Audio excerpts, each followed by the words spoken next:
कि मानव तेरी लालसा मानव तेरे खेल, और पोथी पढ़ पढ़ जग मुआ फिर भी हो गए फेल।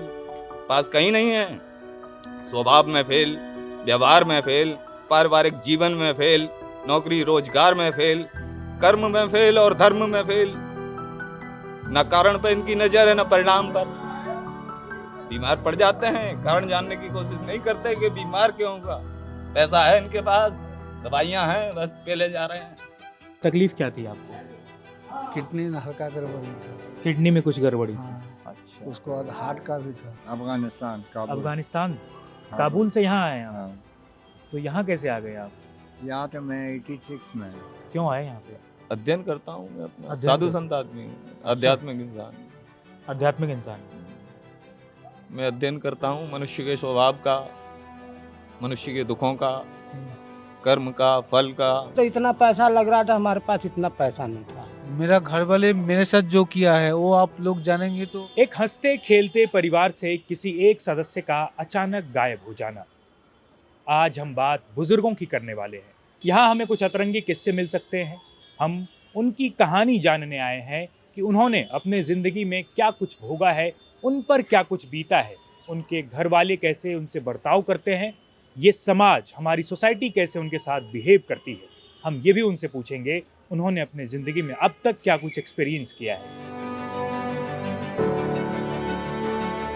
आपके माता पिता हैं? हाँ, कहाँ रहते हैं? गाँव में। और कौन कौन है घर में? घर में सब हैं, बाल माँ बाप बच्चे? हैं, भाई बहन हैं। नहीं, मैंने शादी नहीं की। शादी नहीं किया आपने? मैं एकदम प्योर आध्यात्मिक इंसान हूँ। मेरे पास कुछ नहीं है, इच्छाएं, आकांक्षाएं, कुछ भी नहीं? महत्वाकांक्षाएं, सुख या दुख, कोई त्योहार तक मेरे पास नहीं है। कोई त्योहार नहीं मनाते आप? असमानताएं मेरे पास नहीं है, कोई भेदभाव मेरे पास नहीं है। मैंने संसार की पहचान सिर्फ आधार को सामने रख के की। मैं न पक्ष में शामिल हूँ न विपक्ष। पत्नी है आपकी? यहाँ नहीं है। यहाँ नहीं है, वो काबुल में है। तो उनसे मिलने का मन नहीं करता आपका? अब उस बातों को छोड़ के आप दूसरी बात कर लो। कितने सालों से नहीं मिले आप? आप उस बातों को छोड़ के आप कोई और बात कर लो, सही है अब बात करना नहीं चाहते? ना। इसके बारे में हम क्या बात करें। आजकल कौन किसका काम आएगा बताओ।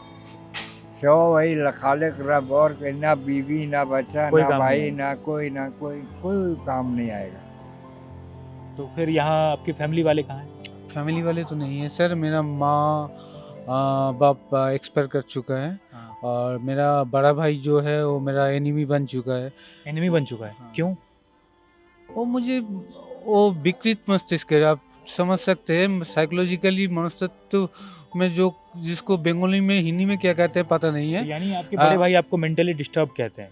हाँ, मेंटल डिस्टर्ब नहीं, वो बहुत डिस्टर्ब है। बच्चे को पढ़ाने में इतना पैसा लग गया था, तो मेरे पास इतना पैसा कहाँ से रह जाएगा।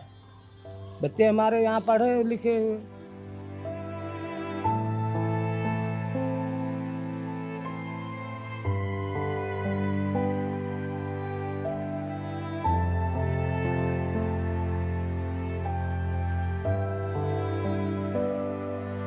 तो कभी याद आती है घर की कि सब साथ रहते, एक साथ रहते? याद तो एकदम आता है सर, मजबूरी है, क्या करें। कुछ चाहते हैं सरकार से कि कुछ सुविधा मिले, और सुविधा मिल जाए तो अच्छी बात है सर। लेकिन जो चला गया वापस तो नहीं आ सकता। जी, लड़का का टेंशन रहता है हमेशा, बहू है उसका टेंशन रहता है, पोता है उसका टेंशन है, सारे टेंशन में जीते हैं सर। मान जाइए हम चलेगा रहते तो कोई गम नहीं था। लड़का चला गया, तीन को बोझ धक करके चला गया सर, क्या करें। बीमारी से सर बर्बाद होने हो गए, तो मजबूरी यहाँ ना पड़ा, नहीं तो वहाँ भी इलाज कराते, पैसे की दिक्कत के कारण यहाँ ना पड़ा। यहाँ सुविधाएं तो तमाम हैं, लेकिन उस निवाले में कैसा स्वाद होगा जिसे अपनों के साथ बांटा ना जा सके। घर जाने की बात पर मानो उनकी आंखों में घर वालों की तस्वीर एक साथ कौंधने लगती है। तो घर परिवार के साथ रहने का ख्याल नहीं आपका? नहीं, मौका मिलेगा तो फिर रहेंगे। मौका मिलेगा तो रहेंगे। हाँ, रहने का तो मन मतलब है जाने का कि जाएं? हाँ, जाने का विचार भी है, लेकिन हमेशा के लिए नहीं, क्योंकि साधु संत कितने समय के लिए घर जा सकते हैं, माता पिता से मिलने के लिए। और यहाँ कितने दिनों तक रहना है आप? यहाँ भी कोई नहीं, क्योंकि पूरा संसार हमारा ही है। कहीं भी रहें हम तो, ना हम बदलने वाले ना हमारा विचार बदलने वाला है। तो मैं देखता हूँ कि जो साधु संत होते हैं वो तो हिमालय की चोटी पे जाके तपस्या करते हैं। नहीं, ये वहाँ- किसने कह दिया? वहाँ किसके काम का है साधु संत? वहाँ मान लो मैं जिंदगी भर तपस्या करता भी रहूं, किसका क्या भला होने वाला है? वहाँ पहाड़ों में दूसरा व्यक्ति नहीं होगा, कोई जानवर तक नहीं होगा। वो सब बेकार की बातें थी। घर जाने का इरादा है कि वापस घर नहीं। जाए? कभी नहीं। कोई इरादा नहीं, अकेले रहना है आप? अकेले रहना है जब किसी तक से प्यार मोहब्बत प्रेम हुआ है? ऐसा कुछ नहीं हुआ। हाँ, हुआ था। हुआ था, तो फिर क्या हुई बात? नहीं, ऐसे मैंने कभी प्रपोज नहीं किया। आपने नहीं किया? नहीं किया। किसी ने सामने से आपको आके? एक्चुअली मुझे उस टाइम पे कुछ ज़्यादा ही मैंने सोच कुछ ज़्यादा अलग था। उस टाइम पे मैं उन लोगों को उतना क्लोज नहीं आने देता, मैंने उतना क्लोज नहीं जाता था जिन लोगों को मैं पसंद था, और मुझे जिस लोग पसंद था वो मुझे करीब आने नहीं देता था उनसे। यही बात है। कभी ऐसा लगता है कि जिन बच्चों को पढ़ाने की वजह से आपका इलाज नहीं हो पाया, वो आज साथ नहीं, आज आप अकेले यहाँ हैं? ऐसा बच्चों में जानते, पढ़ाई में पैसा तो लगता ही लगता है। और मेरी तनख्वाह कितनी थी, मैं उस समय जब नौकरी छोड़ा 2015 में दिल्ली में सादरे में काम करता था, तो उस समय मेरी जाकर फिर 9,000 रुपये तनख्वाह। 9,000 था। और बच्चे को पालने के लिए, बच्चे भी, घर का भी, सबको खर्च देखना, नात मात को भी देखना पड़ता था, और बच्चे को पढ़ाई में भी पैसा लगता था। यहाँ कितने दिन से हैं आप? कितने दिन से? अब इस वक्त चोट लगा तो मुझे 2 साल हो गए समझ। 2 साल से आप यहीं हैं? हाँ, यही तरह।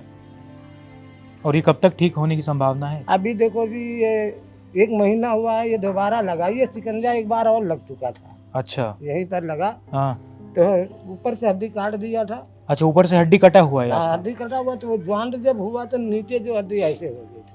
अच्छा। तो इस हड्डी को जब ऐसे हुआ तो मैंने वहाँ डॉक्टर ने फर्क दिया, कहने लगे फिर दोबारा ऑपरेशन कराना पड़ेगा आपको। तो वो बच्चे बोले भाई कर दीजिए, और क्या है, सही तो होना चाहिए। कहने सही हो जाएगा। 3 महीने का टाइम दिया है, ये मार्च अप्रैल तक निकलने के लिए बोले हैं। यहाँ से कमर से हड्डी काट के लगाया है। तो उसके बाद आप चल फिर पाएंगे? हाँ, फिर चलने के लिए बोला डॉक्टर, चल ले जाओगे। चलने तो मैं ऐसे भी चल लेता हूँ, थोड़ा नहीं, सहारा मतलब ठीक तो से ले। चल पाएंगे बिना सहारे के? हाँ, चल सकते हैं। तो उन लोगों के साथ आप क्यों नहीं रहते जी? हाँ, अकेले आप दिल्ली में आके एक कोने में रह रहे हैं। यहाँ रह रहे तो वहाँ रहने के लिए दिक्कत है ना, अपना मकान रहता तब ना। आपका मकान नहीं है? नहीं है सर।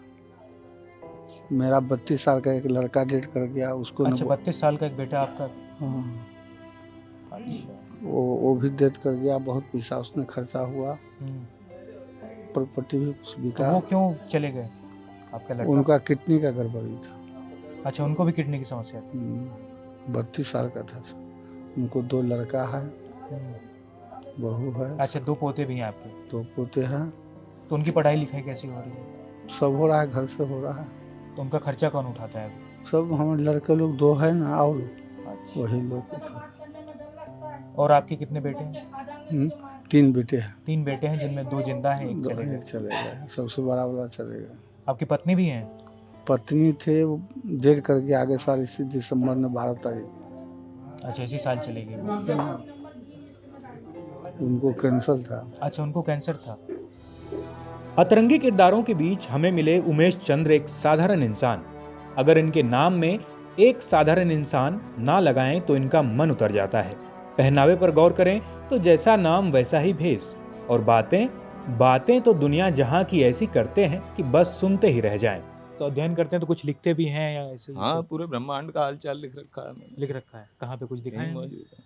समय है थोड़ा आपके पास? हाँ, बिल्कुल समय है। परमपिता परमेश्वर अर्थात ईश्वर को हमें कहानियों से निकालकर, मूर्तियों और तस्वीरों से निकालकर, गिरजाघर और गुरुद्वारों से निकालकर, मंदिर और मस्जिद से निकालकर अपने दिलों में बसाना होगा और जिंदा करना होगा उस परमपिता परमेश्वर को, जिसको अजर अमर होने के बावजूद भी अपनी नजरों में हमने मार दिया।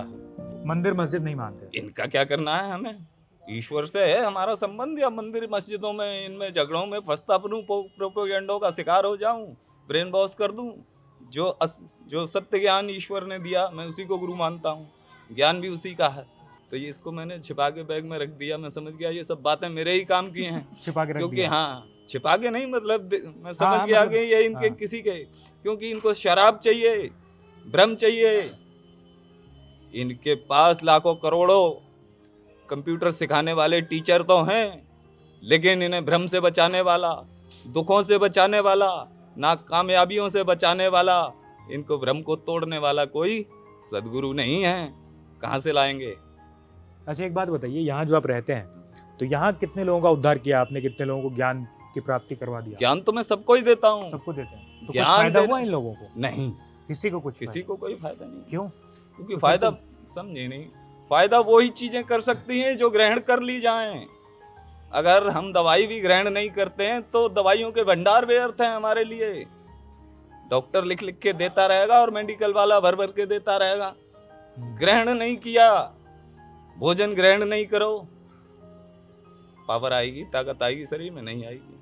दवाई ग्रहण ना करो, बीमारी में कुछ फायदा होगा नहीं होगा। ज्ञान ग्रहण ना करो। गुरुजी ने कहा था, गुरु बेचारा क्या करे। कौन है आपके गुरुजी? हमारा गुरु परमपिता परमेश्वर, उन्होंने आपसे कहा? यथार्थ ईश्वर।